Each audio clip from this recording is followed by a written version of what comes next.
Most gaming keyboards are trying to win you over with speed. Faster switches, faster polling, faster actuation, faster everything. And the MelGeek Centauri 80 has all of that. But what makes this keyboard interesting is that it's not only trying to be fast, it's trying to feel premium. The aluminum body, the transparent design, the OLED screen, the dial, the sound, the typing feel, everything about this keyboard feels like it was made to be noticed. So today, I'm looking at the Centauri 80 not just as a gaming keyboard, but as a full desk setup piece. Does it perform like a serious Hall effect board? And does it actually feel as premium as it looks?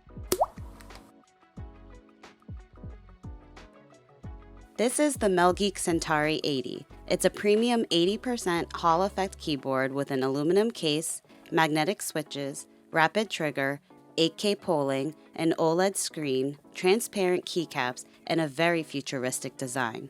On paper, it checks pretty much every box you would expect from a high-end gaming keyboard. But specs are only part of the story. If all you care about is adjustable actuation and rapid trigger, there are much cheaper keyboards that can technically give you those features. So I'm looking at the Centauri 80 as a full premium product.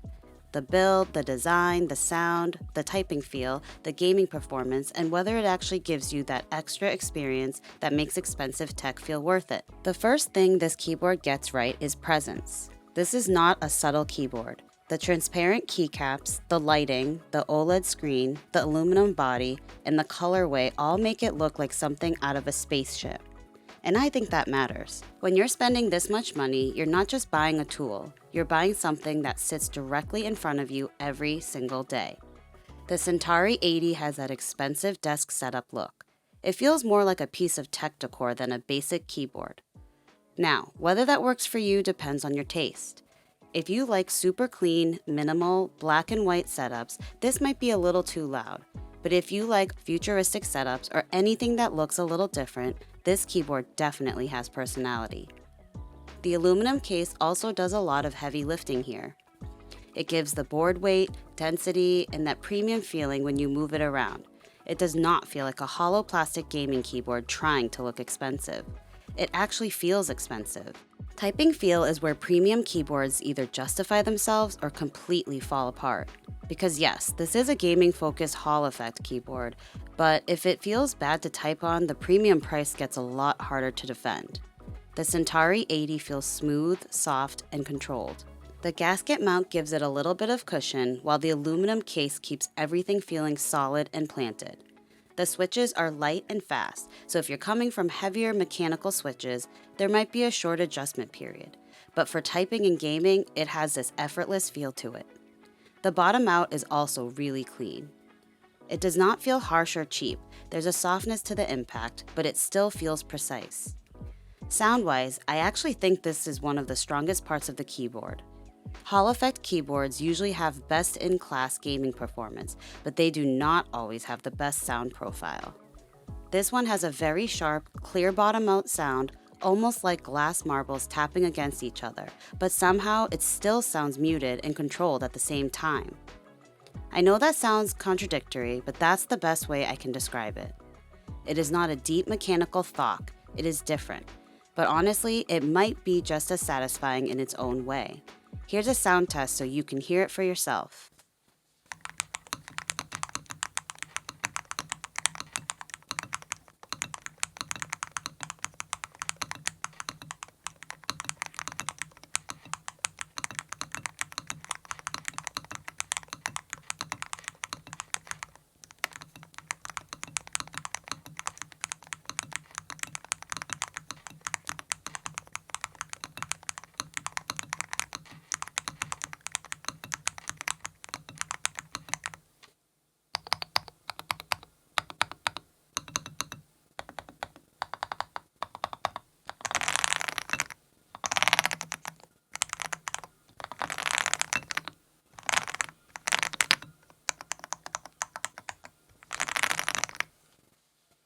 Now for gaming. This is where the Hall effect side actually matters. The Centauri 80 gives you adjustable actuation, rapid trigger, snap tap style functionality, high polling, and the kind of tuning you would expect from a serious magnetic switch keyboard. For FPS games, that can make movement feel sharper and more immediate.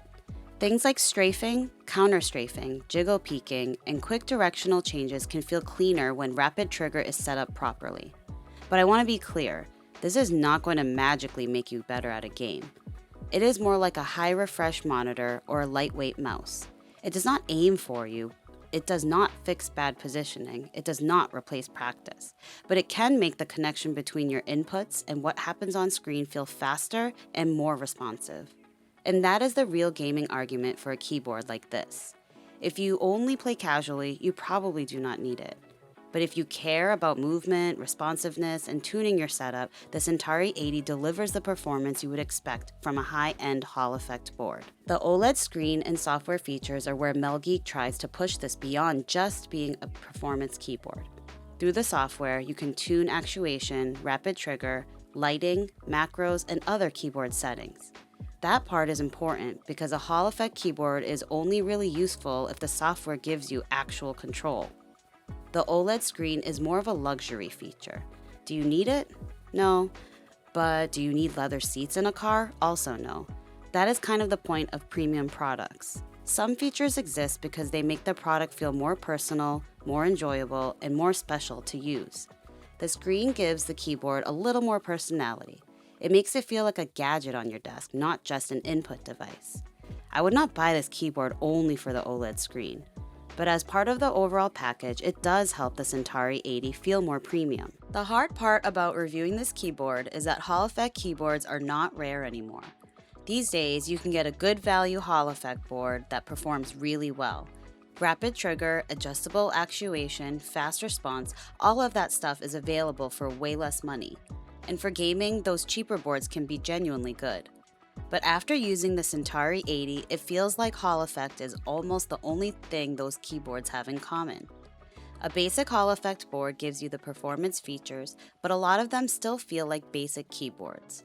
They work well, they do the job, and for the money, they make a lot of sense. The Centauri 80 feels completely different.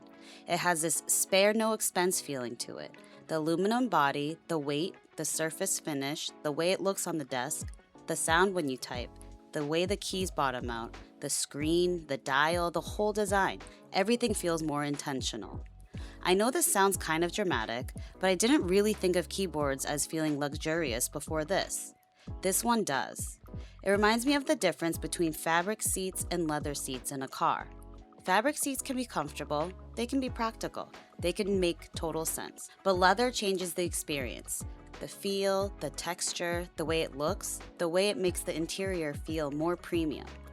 That's kind of how I look at the Centauri 80 compared to a good budget Hall effect board. The budget boards get you the feature. The Centauri 80 gives you the feature, but wraps it in a much nicer experience. So if you only want Hall effect for the lowest possible price, this is not the keyboard I would tell you to buy.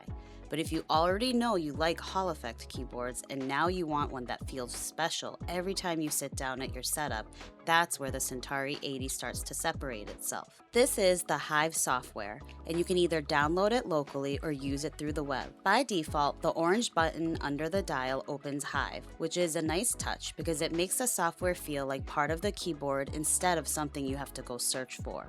From here, you can remap any key to pretty much any function or shortcut.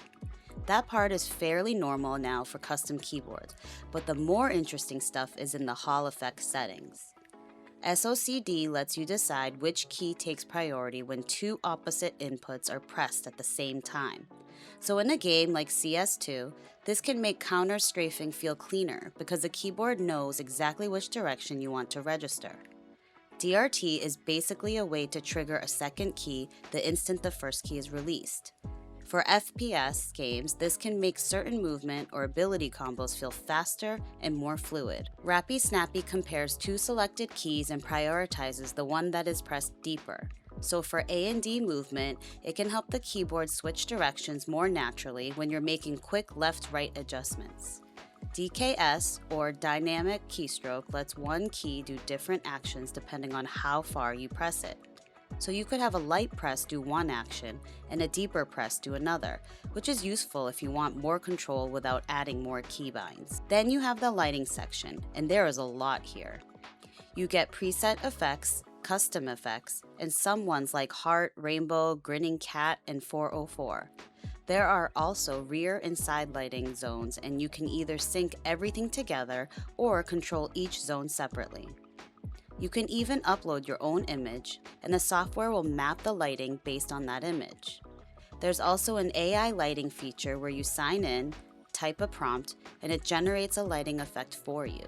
The idea is really cool. The results were a little questionable for me, but I like that they're trying something different.